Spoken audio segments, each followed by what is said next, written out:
Parlem ara de literatura, de llibres, en concret de les lletres d'Ivan Carbonell, que el tenim així amb nosaltres, que a més tinc 4 llibres seus a la mà, o sigui que eres un autor molt prolífic, no? O com? No, tampoc tan prolífic, estic començant en això. Bueno, això és que eres molt modest també, perquè ja has guanyat alguns premis des de que començares fins ara, perquè tinc així un premi de la millor obra de Ciutat de Torrent del 2009. Sí, la veritat és que em va fer moltíssima il·lusió rebre aquest premi. Vas començar molt pront, als 15 anys vas començar a presentar-me alguns premis de literatura breu, i darrerament he aconseguit algun premi de narrativa juvenil, que és molt més llarg, com el Premi Torrent o el Premi Enric Valor.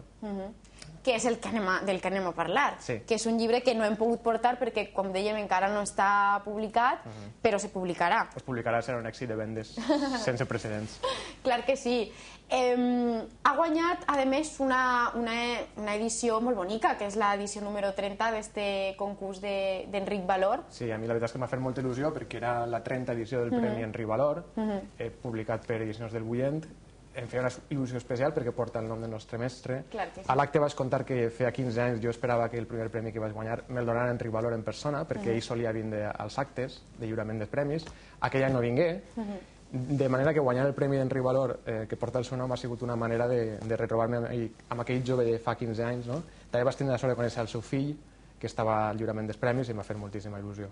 Molt bé. Bueno, en l'obra guanyadora desvelem ja el títol, és Els papers àrabs, i abans de parlar de la història sí que m'agradaria preguntar-te si quan te presentes a aquest tipus de concursos saps qui són els teus contrincants i... No, això no se sap mai. No se sap mai. Tu presentes una obra sense saber si participaran 30 o 40 persones. Clar, aleshores no pots tindre ni idea de si tens moltes, poques possibilitats, perquè no... Sempre jo partís del pressupost de que no en tinc cap, però si no participes no ho saps mai. I l'alegria de guanyar és immensa. Després ho sabeu, la gent que...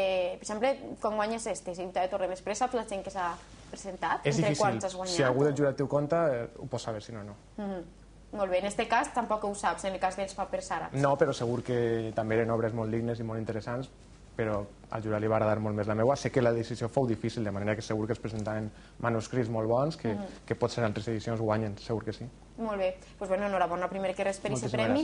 I ara ja sí que els papers àrabs, que podrem veure el llibre ja i llegir-lo cap a l'abril, però podem avançar alguna cosa. Apareixer a primícies. No anem a desvelar-lo tot perquè si no la gent no s'ho comprarà i el que interessa és que la gent llisca el llibre. És una novel·la que té dues parts, una històrica i una altra juvenil.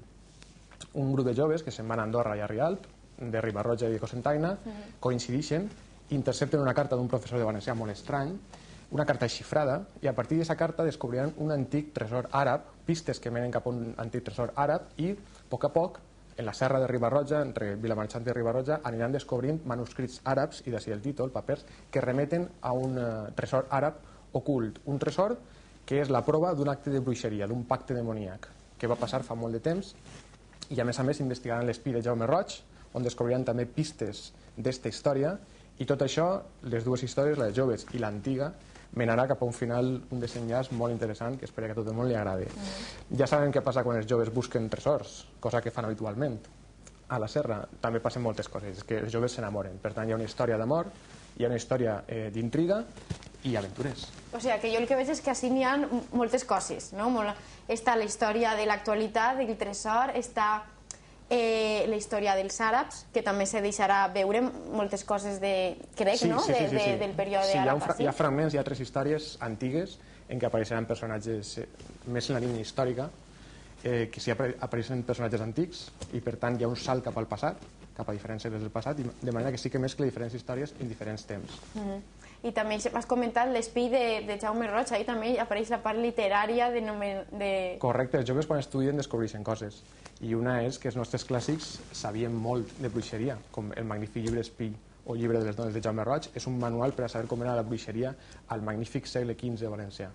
De manera que estudiant aquells textos es donen compte que hi ha una connexió certa amb aquella història de bruixeria que ells estan investigant per una altra banda, i això serà una de les pistes que menarà cap a la possible solució del conflicte. En aquesta part de recreació de la història del món àrab hacia València, suposo que sí que ha hagut una part de documentació, no? He passat moltes nits estudiant. Com ha sigut aquesta combinació de, per una part, la història fictícia que tu inventes, del tresor, dels joves, i l'altra part que sí que té que ser més fidel, no? Clar, ja quan tu estudies un llibre se t'ocorren històries, quan tu estàs llegint una novel·la se t'ocorren històries, de manera que la documentació serveix per ambientar una època, però les històries sorgeixen quan vas cap a l'institut de treballar o quan llegis el Levante, el periòdic, qualsevol notícia pot despertar-te una història.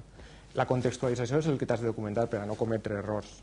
Aquesta és la part de contextualització. La part d'idees sorgeix d'una manera molt espontània que no pots ni explicar. T'alces un dia o després de dormir i se t'ocorre una idea.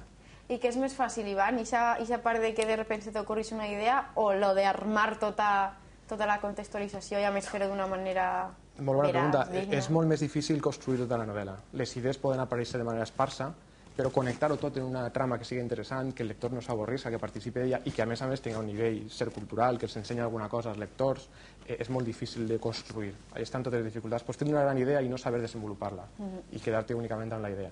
Quan trobes la idea i l'estructura és quan aleshores tens la novel·la. Però el primer és la idea, no? O penses una època o una ambientació, en aquest cas pues, el món àrab, i després se t'ocorreix la idea de com contar-ho. Moltes vegades primer és la idea. Després la ubiques en un temps i tot de sobte va quadrant. És com un puzzle que el mateix autor, quan està davant de l'ordinador, tampoc sap com acabarà quadrant. I poquet a poquet va prenent forma i tu no tenies previst que passaran algunes coses i de sobte per influències d'uns altres textos o perquè investigues apareixen nous elements i al final es configura el mosaic que ni tan sols el mateix autor sap com l'anava a muntar. I en el teu cas, ja no solament per els papers àrabs, sinó per altres de les teves històries, eres un d'estos autors que té tot pensat de principi a final quan escrius o se va formant la història? La majoria sí que ho tinc pensat, sí que sé com comença i com acaba. El que no tinc molt clar és què va passar entre el principi i el final, i de vegades això és el que canvia.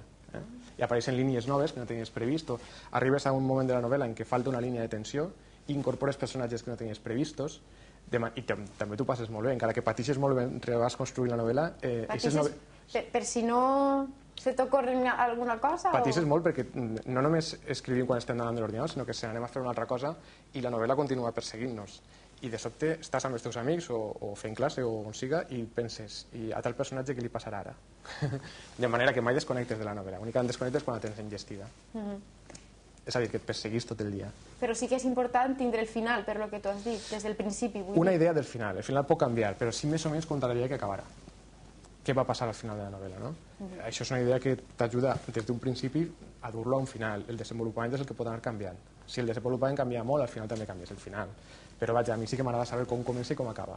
La dificultat és veure què és el que va passant entre mig de tot aquest trajecte tan interessant. Molt bé, i per això que has dit que en aquest context que crear les línies de tensió i argument poden aparèixer diferents personatges i tal. En el cas dels papers àrabs, a què personatges podem trobar? Clar que sí. Hi havia una font que jo no tenia molt clara, que s'ambienta a la comarca del Camp de Túria, i buscant per internet i llegint textos vas trobar un document autèntic sobre la presència de moriscos vinculats a la bruixeria a la comarca del Camp de Túria. Jo desconeixia aquesta font. De manera que aquest va ser l'element que buscant i investigant em va portar una de les línies que al final han donat peu al final de la novel·la.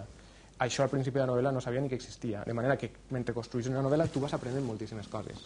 L'escriptor es forma moltíssim mentre escriu una novel·la i això és el que fa que sigui realment interessant. Si a més després d'això li agrada al públic i és una història interessant, millor que millor. Però simplement escriure una novel·la, encara que la llisques només tu, que és molt trist, però si no la llegis tu ja has guanyat alguna cosa, ja has après molt. I jo he aconseguit aprendre sobre bruixeria i el passat morisc, el passat àrab a les nostres terres gràcies als papers àrabs. Aleshores, gràcies a aquest passatge vas introduir, per exemple, nous personatges? No personatges, però sí localitzacions de la novel·la, que no vull desvelar per donar un poc de misteri, però en principi la novel·la únicament s'ambientava a Riba-roja de Túria, una localitat que jo conec molt bé, però gràcies a esta font que he descobert, no perquè treballa 4 anys a l'institut. Jo soc de València, mon pare és de Cocentaina, però he treballat 4 anys a l'institut i els personatges de la novel·la són de Cocentaina i de Riba-roja, de l'Institut de Riba-roja, on passen moltíssimes coses en tots dos instituts. De manera que vaig descobrir una font i això em va donar una pista per a altres localitats de la comarca que no vull desvelar perquè sé que hi ha molt d'interès a tota la comarca per llegir la novel·la, així és que no vull avançar pistes. Però vaig descobrir que sí, que la comarca del Camp de Túria té molta tradició pel que fa a la presència morisca i de bruixes. I per tot el que estàs dient i perquè anomenes molt dels instituts i els joves, suposo que és una novel·la juvenil, podríem dir, està adreçada per a la gent jove? Sí, és una obra narrativa juvenil, el que passa és que jo sempre l'escric pensant en que un públic adult també la puga llegir. Pense en els meus amics, pense en els meus pares i pense si els agradarà. I això és una constant que no per mai de vista. Molt bé, i pel tema de les localitzacions, que com has dit també, totes són d'ací, no?, al voltant de lo que és la Comunitat Valenciana, això és no sé, un atractiu per als lectors? Jo penso que sí. Vull dir, poder llegir històries que s'ubiquen en llocs que són propers a tu i que pots inclús visitar d'una forma fàcil. Jo penso que sí, perquè hi ha novel·les magnífiques com El Senyor dels Anells, que s'ambienten en un lloc fantàstic però que no podrem visitar mai de la vida, o Harry Potter. En canvi, una novel·la que s'ambienta al nostre territori, tot i que sí que hi ha localitzacions externes com Andorra, Tarragona, aquestes localitzacions permeten que tu també vagis. Però les immediates, que són les valencianes, les podem visitar qualsevol cada setmana. I això per a mi és un interès que jo crec que a molta gent li pot interessar. Tu que eres professor, també, a més d'escriptor, quan escrius, i en aquest cas quan has escrit els papers àrabs, també penses en ensenyar a través de la història? És a dir, té una part didàctica? Sí, jo penso en aprendre i després penso que ells aprenguen. Que aprenguen què és l'espí de Jaume Roig, que aprenguen què feien els àrabs així, que aprenguen quan se n'anaren, quan es forçaven a expulsar-los, que és una dada molt trista, i que aprenguen que també hi ha secrets per descobrir a les nostres serres, els nostres monuments, que potser estan esperant que els joves llisquen, s'informen i vagin a descobrir-los. Efectivament, hi ha una voluntat didàctica en cada novel·la juvenil que escric. En les novel·les d'adults no crec, però en les novel·les juvenils sí. I se deixa veure molt també la història dels moriscs a València, o no tant?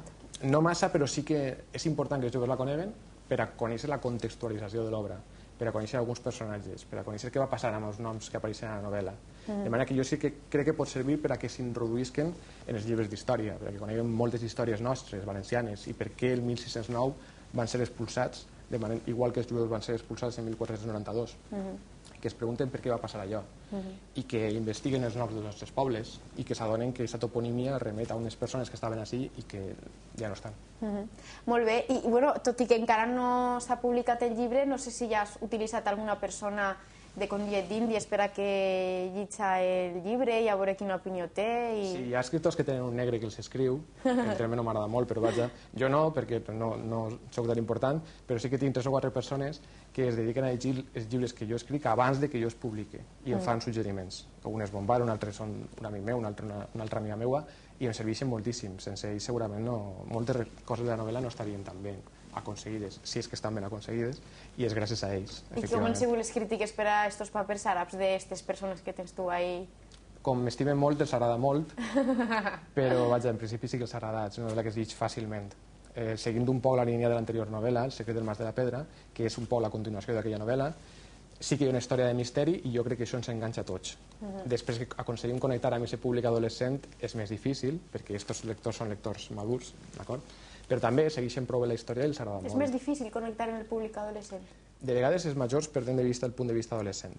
I hi ha històries d'amor entre els adolescents que passen desapercebudes al públic adult i en canvi els adolescents, quan jo vaig a presentar la novel·la en un institut, em pregunten per aquestes històries d'amor. Cada un se queda... Sí, exactament, i em pregunten, i parlen sobre aspectes que ningú abans m'havia preguntat i que fins i tot jo no m'havia plantejat. De manera que són lectures totalment diferents. Molt bé, doncs Ivan, nosaltres estarem a l'expectativa d'aixòs papers àrabs per a quan isca la llum. I l'última pregunteta que sí que m'agradaria fer-te és si estàs en alguna altra nova història, si ja tens alguna cosa al cap o estàs escrivint alguna cosa. Jo sempre estic maquinant històries, no sé si la pròxima potser sigui d'un plató de televisió, no tinc ni idea, però sí, estic treballant sobre algunes coses, novel·la per adults i novel·la també juvenil, que són coses que m'agraden moltíssim i les procuro combinar. I sí, sempre estic preparant alguna cosa, però concret encara no tinc absolutament res. Molt bé, doncs moltíssimes gràcies. Enhorabona pel premi i ja m'hauré de llegir la història per veure si és tan bona com ens has contat, que estic segura que sí. Espero que sí. Moltíssimes gràcies. Nosaltres continuem així en Vent de Llevant. Seguim amb la nostra cultura.